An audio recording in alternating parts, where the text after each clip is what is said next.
ನಮಸ್ತೆ. ನಮ್ಮ ಎಲ್ಲ ನೆನಪಿನ ನಾವಿಕರಿಗೂ ಹಾಗೂ ಕನಸಿನ ಮನುಷ್ಯರಿಗೆ ಈಗ ಮತ್ತೊಂದು ಹೊಸ ವಿಡಿಯೋದೊಂದಿಗೆ ಬರ್ತಾ ಇದ್ದೀವಿ. ನಮ್ಮ ಜೋಡಿನ ಬೇರೆ ನಮ್ಮ ಇವತ್ತಿನ ಸ್ಪೆಷಲ್ ಗೆಸ್ಟ್ ಇವರೇ. ಕಾರಣ ಕೂಡ ಹೇಳ್ತಾ ಹೋಗ್ತೀವಿ ಇವ್ರ ಜೊತೆ ಸ್ವಲ್ಪ ಮಾತಾಡ್ತಾ ಏನು ಕಾರಣ, ಯಾಕೆ ವಿಶೇಷ ಅನ್ನೋದನ್ನ ತಿಳಿಸ್ತಾ ಹೋಗೋಣ. ನಮ್ಗೆ ವಿಶೇಷ ಅಂದ್ರೆ ನಮಗೆ ಹೋಗಕ್ಕಾಗಿಲ್ಲ, ಅದೊಂದು ವಿಶೇಷ. ಶೂಟ್ ಇತ್ತು, ಹಾಗಾಗಿ ಹೋಗ್ಲಿಕ್ಕಾಗಿಲ್ಲ. ವಿಶೇಷವಾದ ಮದುವೆನ ಮಿಸ್ ಮಾಡ್ಕೊಂಡ್ವಿ. ಮೊದಲೇದಾಗಿ ದಾಂಪತ್ಯ ಜೀವನ ಕಾಲಿಟ್ಟಿದ್ದೀರಾ, ಒಳ್ಳೇದಾಗಲಿ, ಹ್ಯಾಪಿ ದಾಂಪತ್ಯ ಜೀವನ. ಪ್ರತಿ ವರ್ಷ ಕೂಡ ಹೇಗೆ ಮದುವೆ ದಿನ ಹಾಗೆ ಪ್ರತಿ ವರ್ಷನೂ ಕೂಡ ಅದೇ ಜೀವನಕ್ಕೆ ಕಾಲಿಡ್ತಾ ಇರಿ. ಅಂದ್ರೆ ಬೇರೆ ಬೇರೆ ಮದುವೆ ಆಗಿ ಅಂತಲ್ಲ. ಅಲ್ಲ ನಮ್ ಮೋಹನನ್ ನಡತೆ ಯಾಕೋ ಸರಿ ಹೋಗ್ತಿಲ್ಲಪ್ಪ.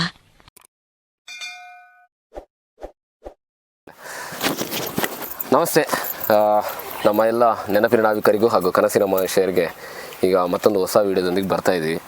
ನಮ್ಮ ಜೋಡಿನ ಬೇರೆ ನಮ್ಮ ಇವತ್ತಿನ ಸ್ಪೆಷಲ್ ಗೆಸ್ಟ್ ಇವರೇ. ಕಾರಣ ಕೂಡ ಹೇಳ್ತಾ ಹೋಗ್ತೀವಿ ಇವ್ರ ಜೊತೆ ಸ್ವಲ್ಪ ಮಾತಾಡ್ತಾ ಏನು ಕಾರಣ, ಯಾಕೆ ವಿಶೇಷ ಅನ್ನೋದನ್ನ ತಿಳಿಸ್ತಾ ಹೋಗೋಣ. ಈಗ ಎಲ್ಲ ಕಡೆ ಒಂದು ಮದುವೆ ಅನ್ನೋದು ಈಗ ಒಂದು ಕನ್ಸು ಕಟ್ಕೊಂಡಿರ್ತಾರೆ, ನಾನು ಹೀಗಾಗಬೇಕು, ಈ ರೀತಿ ಆಗಬೇಕು, ಪ್ಲ್ಯಾನ್ ಎಲ್ಲ ಇರ್ತದೆ. ಅಂದರೆ ದೊಡ್ಡದಾಗಿ ಮದುವೆ ಆಗಬೇಕಂದ್ರೆ ಗ್ರ್ಯಾಂಡ್ ಆಗಿ ಆಗಬೇಕು, ಈ ರೀತಿ ಎಲ್ಲ ಕಾನ್ಸೆಪ್ಟ್ ಇರ್ತದೆ. ಬಟ್ ನಿಮಗೆ ಈ ಕಾನ್ಸೆಪ್ಟ್, ಅದು ಕಾನ್ಸೆಪ್ಟ್ ಹೇಳೋ ಆ ಕಾನ್ಸೆಪ್ಟ್ ಒಪ್ಕೊಂಡಿದ್ದು ಅದು ಯಾಕೆ ಆಗಬೇಕು, ಅದೇ ರೀತಿ ಅನ್ನೋದು ಯಾಕೆ ಆಗಬೇಕಂತೆಲ್ಲ ನನ್ನ ಪ್ರಶ್ನೆಗಳು. ಮೊದಲನೇದಾಗಿ, ಈ ನಿಮ್ಮದು ಲವ್ ಮ್ಯಾರೇಜಾ ಅರೇಂಜ್ ಮ್ಯಾರೇಜಾ? ಇದು ಆಕ್ಚುಲಿ ಚೆನ್ನಾಗಿರೋದು. ಏನಾಗಲ್ಲ, ಹತ್ರ ಬನ್ನಿ ಅಮ್ಮ, ಬನ್ನಿ ಹತ್ರ. ಒಂದು ಮಿತ್ರರು ಕೂಡ ಯಾರಾದರೂ ಒಂದಿಬ್ಬರು ಆಗಮಿಸಿ ಒಪ್ಪಿರುವಂಥದ್ದು ಅರೇಂಜ್ ಮ್ಯಾರೇಜ್.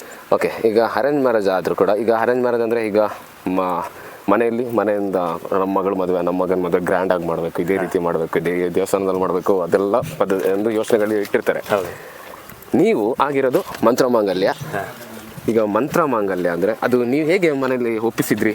ಮೊದಲನೇದಾಗಿ ಪ್ರಾರಂಭದಲ್ಲಿ ನಾವು ಈಗ ನಮ್ಮ ಹಿರಿಯರೆಲ್ಲ ಹೋಗಿ ಮಾತುಕತೆ ಮಾಡಿ ನಾವು ನೋಡಲಿಕ್ಕೆ ಅಂತ ಹೋದಾಗ ನಾವು ಮೊದಲಿಂದ ಹೇಳಿದ್ದೆ ಅದನ್ನು, ನಾವು ನಮ್ಮದು ಬೇರೆ ಯಾವುದೂ ಇದಿಲ್ಲ, ದೋರಿಯಾಗಿ ಮಾಡ್ಕೊಳ್ಬೇಕು ಆ ಥರದ್ದೇನೂ ಇಲ್ಲ, ಮಂತ್ರ ಮಾಂಗಲ್ಯದ ಪ್ರಕಾರ ಮಾಡಿಕೊಡಿ ಅಂತ ಅಂದ್ಬಿಟ್ಟು. ಅದು ಅವ್ರಿಗೆ ಹೊಸದು, ಏನಿದು ಹೊಸದು, ಯಾವ ಥರ ಅದು ಅಂತ ಹೇಳಿದಾಗ ಸ್ವಲ್ಪ ಎಕ್ಸ್ಪ್ಲೇನ್ ಮಾಡಿದ್ವಿ. ಜನಮಿತಿಯಲ್ಲಿ ಇಂತಿಷ್ಟು ಜನಗಳು ಮಾತ್ರ ನಡುವೆ, ಯಾವುದೇ ಶಾಸ್ತ್ರಾಚಾರಗಳಿಲ್ಲದೆ, ಹಾಗಂತೇಳಿ ಶಾಸ್ತ್ರಾಚಾರಗಳು ಬೇಡ ಅಂತಲ್ಲ, ಅದರ ಆಶಯಗಳನ್ನು ಉಳಿಸ್ಕೊಂಡು ಕನ್ನಡದಲ್ಲಿ ಮಂತ್ರ ಇರುತ್ತೆ, ಅದನ್ನು ಓದ್ಕೊಂಡು ತಾಳಿ ಕಟ್ಟೋದು ಸರಳವಾಗಿರುತ್ತೆ ಅಂತ. ಪ್ರಾರಂಭದಲ್ಲಿ ಅವ್ರಿಗೂ ಸ್ವಲ್ಪ ಗೊಂದಲ ಆಯಿತು, ಏನು ಅಂತ ಗೊತ್ತಾಗಲಿಲ್ಲ.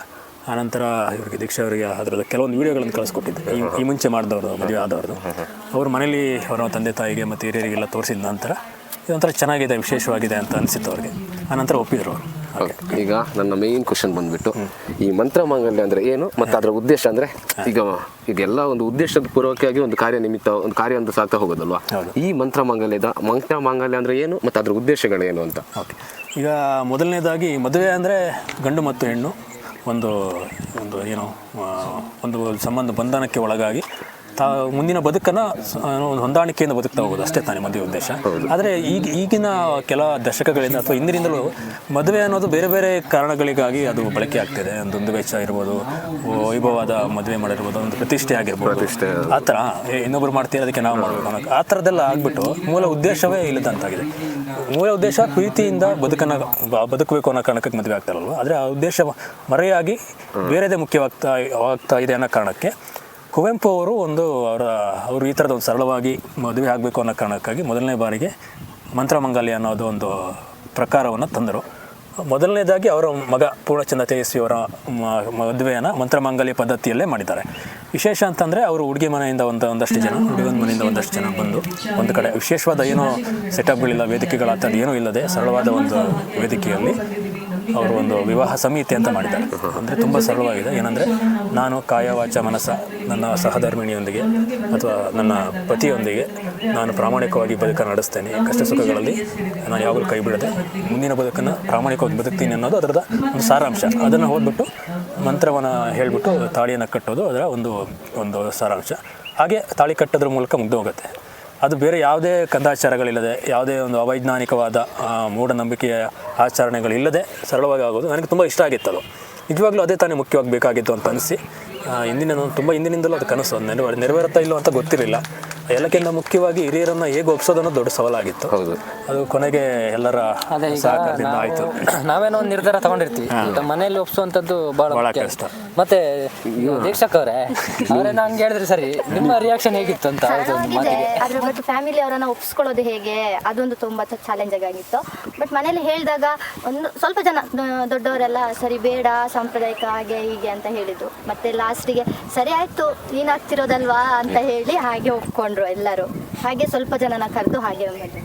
ಅಂದರೆ ಈ ಮಂತ್ರಮಂಗಲ ಕಾನ್ಸೆಪ್ಟ್ ಇವ್ರು ನಿಮಗೆ ತಿಳಿಸ್ಕೊಟ್ಟಾಗ ಫಸ್ಟ್ ನಿಮಗೆ ಅನಿಸಿದ್ದು, ಈಗ ಮನೆ ನೀವು ಒಬ್ಬರ ಮಗಳಲ್ಲ, ಹೌದು.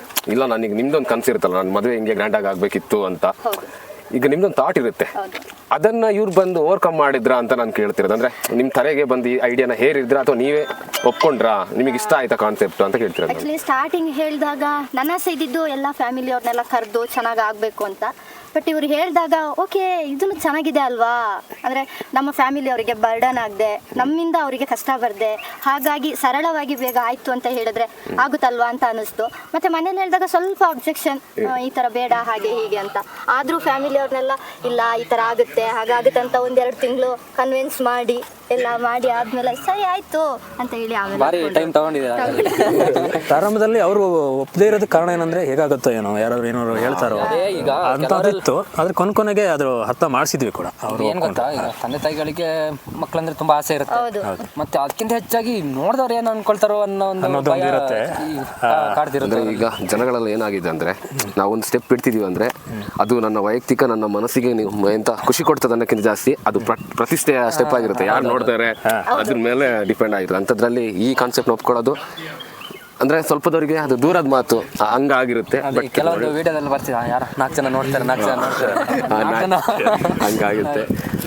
ಹಾಗೆ ವಧುದಕ್ಷಿಣೆಯನ್ನು ತೆಗೆದುಕೊಳ್ಳದೆ, ವರದಕ್ಷಿಣೆಯನ್ನು ತೆಗೆದುಕೊಳ್ಳದೆ ಸರಳವಾಗಿ ವಿವಾಹ ಆಗೋದು ಅದರ ಮುಖ್ಯ ಉದ್ದೇಶ. ಮತ್ತು ತೇಜಸ್ವಿಯರ್ದು ಒಂದು ಸಾಲಿದೆ, ಮದುವೆ ಎಂದಿಗೂ ಪ್ರಮುಖವಾದ ವಿಷಯವಲ್ಲ, ಮದುವೆ ನಂತರ ಅದನ್ನ ಬದುಕು ತುಂಬ ಮುಖ್ಯ ಅಂತ.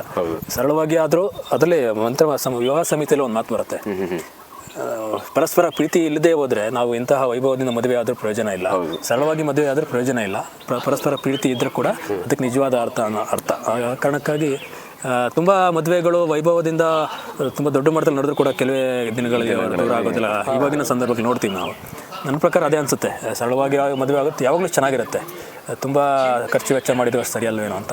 ಮತ್ತೆ ಸಂತು, ಈಗ ಇವ್ರ ಪರಿಚಯ ನೀವು ಮಾಡ್ಕೊಡ್ಲೇಬೇಕು. ಯಾಕಂದ್ರೆ ಅಲ್ಲಿ ಯಾವಾಗಲೂ ಹೇಳ್ತಾ ಇದ್ರಿ ನೀವು, ಯಾವಾಗಲೂ ಹೇಳ್ತಾ ಇದ್ರಿ ಇವರು ಅಲ್ಲಿಗೊಂದು ಹೋಗ್ಬೇಕು ಅಂತ. ನನಗೆ ಎತ್ತ ಅಂತ ಅದ್ರ ಬಗ್ಗೆ ಒಂದು ಹೇಳಬೇಕು. ಯಾಕಂದರೆ ನನಗೆ ಕೆಲವು ಬರಹಗಾರಲ್ಲಿ ಅಂದರೆ ಕೆಲವರು ಒಂದು ನನಗೆ ರವಿ ಬೆಳಗೆರೆ ಆಗಿರ್ಬೋದು, ಮತ್ತು ನಮ್ಮ ಒಂಟಿ ಸಲಗ ತೇಜಸ್ವಿ ಅವ್ರದ್ದು ಅಂದ್ರೆ ಅವ್ರ ಮಾತುಗಳು ನನಗೆ ಅದ್ರ ವ್ಯಾಖ್ಯಾನಗಳು ಭಾರಿ ಇಷ್ಟ. ಹೀಗೆ ಕೊಟ್ಟಿಗೆರದಲ್ಲಿ ಒಂದು ಈಗ ತೇಜಸ್ವಿ ಅವ್ರದ್ದು ಒಂದು ಪ್ರತಿಷ್ಠಾನ ಇದೆ, ಅದರಲ್ಲಿ ನೀವು ವರ್ಕ್ ಮಾಡ್ತಿದ್ದೀರಾ. ಸೊ ನಿಮ್ಮ ಪರಿಚಯ ಇವಾಗಲಿ ಅಲ್ಲಿ ಏನು ವರ್ಕ್ ಮಾಡ್ತಿದ್ದೀರಾ ಮತ್ತು ಅದ್ರ ಬಗ್ಗೆ ಸ್ವಲ್ಪ ಹೇಳೋದಾದ್ರೆ? ನಾನು ಅದೇ ಕೊಟ್ಟಿಗೆರದ KP ಪೂರ್ಣಚಂದ್ರ ತೇಜಸ್ವಿ ಪ್ರತಿಷ್ಠಾನದಲ್ಲಿ ಸಂಯೋಜಕನಾಗಿ ಕೆಲಸ ಮಾಡ್ತಾ ಇದ್ದೀನಿ. ತೇಜಸ್ವಿ ಪ್ರತಿಷ್ಠಾನ ಬಂದು ತೇಜಸ್ವಿಯವರ ಬದುಕು ಬರಹ ಮತ್ತು ಚಿಂತನೆಗಳ ಸಹಕಾರಕ್ಕಾಗಿ ಚಟುವಟಿಕೆಗಳನ್ನು ಮಾಡ್ಕೊಳ್ತಾ ಬರ್ತಾ ಇದೆ. ಅಲ್ಲಿ ಮುಖ್ಯವಾಗಿ ಈಗ ವಸ್ತು ಸಂಗ್ರಹಾಲಯ ಮತ್ತು ಕೀಟ ಸಂಗ್ರಹಾಲಯ ಇದೆ, ಮತ್ತು ಒಂದು ಗಾಜಿನ ಓದಿನ ಕೊಠಡಿ ಇದೆ, ಪುಸ್ತಕ ಮಾರಾಟ ವಿಭಾಗ ಇದೆ. ಮುಂದಿನ ದಿನಗಳಲ್ಲಿ ಅಲ್ಲಿ ಏನು ಬಟರ್ಫ್ಲೈ ಗಾರ್ಡನ್ ಆಗುತ್ತೆ, ಆರ್ಕಿಡೇರಿಯಂ ಆಗುತ್ತೆ. ಒಟ್ಟಾರೆಯಾಗಿ ಅವರ ಆಶಯಗಳೇನಿತ್ತು, ಅವರ ಆಸಕ್ತಿಗಳೇನಿತ್ತು ಅದಕ್ಕೆ ಸಂಬಂಧಪಟ್ಟದ್ದು ಅಲ್ಲಿ ಆಗ್ತಾ ಇದೆ. ಅದರ ಜೊತೆಗೆ ಬೇರೆ ಬೇರೆ ಕಾರ್ಯಕ್ರಮಗಳಾಗ್ತಾ ಇರುತ್ತೆ, ಸಂವಾದ, ವಿಚಾರ ಸಂಕಿರಣ, ನಾಟಕಗಳು, ಚಾರಣ, ಈ ಥರದ ಬೇರೆ ಬೇರೆ ಕಾರ್ಯಕ್ರಮಗಳು ಆಗ್ತಾ ಇರುತ್ತೆ. ತೇಜಸ್ವಿ ಅವರ ಎಲ್ಲ ಪುಸ್ತಕಗಳು ರಿಯಾಯಿತಿ ದರದಲ್ಲಿ ಸಿಗುತ್ತೆ ಅಲ್ಲಿ. ಓಕೆ, ಇಲ್ಲಿಗೆ ನಮ್ಮ ಕಡೆಯಿಂದನೂ ಇವರಿಗೆ ಆಲ್ ದಿ ವೇ ಅಂತ ಒಳ್ಳೇದಾಗಲಿ ಅಂತ ಹೇಳಿದ, ಜೀವನ ಚೆನ್ನಾಗಿರಲಿ ಅಂತ ಎಲ್ಲ ಜೋಡಿಗಳಿಗೂ ಕೂಡ ಆದರ್ಶವಾಗಿರಿ ಅಂತ ಕೇಳ್ಕೊಳ್ಳೋದು. ನಿಮಗೆ ನೀವು ಆದರ್ಶವಾಗಿರಿ, ನಮಗೆ ಆದರ್ಶವಾಗಿರಿ ಅಂತ. ನಮ್ಮೊಂದು ನಮ್ಮ ಒಂದು ಒಂಟಿ ಸಲಗದೊಂದು ನಮ್ಮೊಂದು ಪುಟ್ಟ ಕಾಣಿಕೆ ಹೇಳಿಕೆ ಅಂತಲ್ಲ, ನಮಗೊಂದು ಇಷ್ಟ ಕೊಡುವಂಥದ್ದು ಇಲ್ಲೇ ಇದೆ, ತೊಗೊಳ್ಳಿ ನಮ್ಮ ಕಡೆಯಿಂದ ನಿಮಗೆ ಒಂದು ಒಳ್ಳೆ ನಿಜವಾದ ಅರ್ಥ ಈ ಥರದ ಕೊಡುಗೆಗಳನ್ನು ಪುಸ್ತಕಗಳನ್ನು ಕೂಡ ತುಂಬ ಒಳ್ಳೆಯದು. ಯಾವ ಮನೇಲಿ ಇದ್ದರೆ ಬೇರೆಯವರು ಓದ್ತಾರೆ, ನಾವು ಓದ್ಬೋದು. ಮತ್ತು ಮುಖ್ಯವಾಗಿ ನಾನು ಇನ್ನೊಂದು ಹೇಳಬೇಕು ಅಂದರೆ ನಮ್ಮ ಕುಟುಂಬದವರ ಸಹಕಾರ ಇಲ್ಲದೇ ಇದ್ದರೆ ನಮ್ಮ ಈ ಕನಸು ನನಸಾಗಕ್ಕೆ ಸಾಧ್ಯನೇ ಇರ್ತಿರಲಿಲ್ಲ. ಆ ಕಾರಣಕ್ಕಾಗಿ ನಮ್ಮ ಎರಡೂ ಮನೆಯವರಿಗೆ ನಾನು ಈ ಸಂದರ್ಭದಲ್ಲಿ ಧನ್ಯವಾದ ಹೇಳೋಕ್ಕೆ ಇಷ್ಟಪಡ್ತೀನಿ. ಮತ್ತು ಕಡೆಯಿಂದನೂ ಕೂಡ ಅವರಿಗೆ ಧನ್ಯವಾದ. ಇದಕ್ಕೆ ಒಪ್ಕೊಂಡಿದ್ದೆ. ವಿಶೇಷವಾಗಿ ನಮ್ಮ ಕರೆಗೆ ಹೋಗ್ಬಿಟ್ಟು ಪೂಜಾ ಗಾಂಧಿ ದಂಪತಿಗಳು ಬಂದಿದ್ದರು, ಸ್ವತಃ ಮಂತ್ರಮಂಗಲ ವಿವಾಹ ಆದವರು. ಮತ್ತು ಪ್ರದೀಪ್ ಕಂಜಿಕೆ ಸರ್ ಅವರು ತಮ್ಮ ಮಗನ ಮದುವೆಯನ್ನು ಮಂತ್ರಮಂಗಲದ ಮೂಲಕ ಮಾಡಿದರು, ಅವರು ಕೂಡ ಬಂದಿದ್ದರು. ಅವರೆಲ್ಲ ಈ ಒಂದು ನಿರ್ಣಾಯಕ ನಮ್ಮ ಬದುಕಿನ ಕ್ಷಣದಲ್ಲಿ ಭಾಗಿಯಾಗಿರೋದು ನಮ್ಮ ಜವಾಬ್ದಾರಿಯನ್ನು ಮತ್ತಷ್ಟು ಹೆಚ್ಚಿಸಿದೆ ಅಂತ ಹೇಳ್ತೇನೆ. ಮತ್ತು ಈ ಮಂತ್ರಮಾಂಗಲ್ಯನ ನಮ್ಮೂರಿಗೆ ಒಂದು ಪರಿಚಯಿಸಿ ಅದರ ಒಂದು ಮೌಲ್ಯಗಳನ್ನು ತಿಳಿಸಿದ್ದಕ್ಕೆ ನಮ್ಮ ಊರಿನ ಪರವಾಗಿ ನಮ್ಮ ಪರವಾಗಿ ತುಂಬ ಧನ್ಯವಾದಗಳು. ಈಗ ನಾನು ಅವ್ರ ಮಂತ್ರಮಂಗಲ ಮಧ್ಯೆ ನಾನು ಮಿಸ್ ಮಾಡ್ಕೊಂಡಿದ್ದೀನಿ. ನಾನು ನಿಮಗೆ ಕಾಯ್ತಿದ್ದೀನಿ ಅಂತ ಹೇಳಿ. ನಾವು ಮದುವೆ ಆಗಲ್ಲ. ಓಕೆ, ಆಮೇಲೆ ಝೀರೋ ಮೆಮೊರೀಸಿಗೆ ಥ್ಯಾಂಕ್ಸ್ ಹೇಳ್ಬೇಕು. ಯಾಕೆಂದರೆ ಈ ಮಂತ್ರಮಂಗಲ್ಯ ಅನ್ನೋದು ಏನಿದೆ ಅನ್ನೋದನ್ನು ನೀವು 10 ಜನಗಳಿಗೆ ತಲುಪಿಸ್ತಾ ಇದ್ದೀರಿ.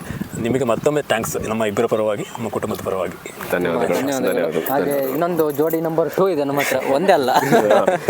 ಅವ್ರನ್ನೊಂದು ಮಾತಾಡ್ಸ್ಕೊಂಬರುವ. ಈಗ ಇವ್ರಿಗೆ ಏನಾದರೂ ಕಾಂಪಿಟೇಷನ್ ಪಂದ್ಯ ಏನಾದರೂ ಗೇಮ್ ಏನಿಲ್ಲ.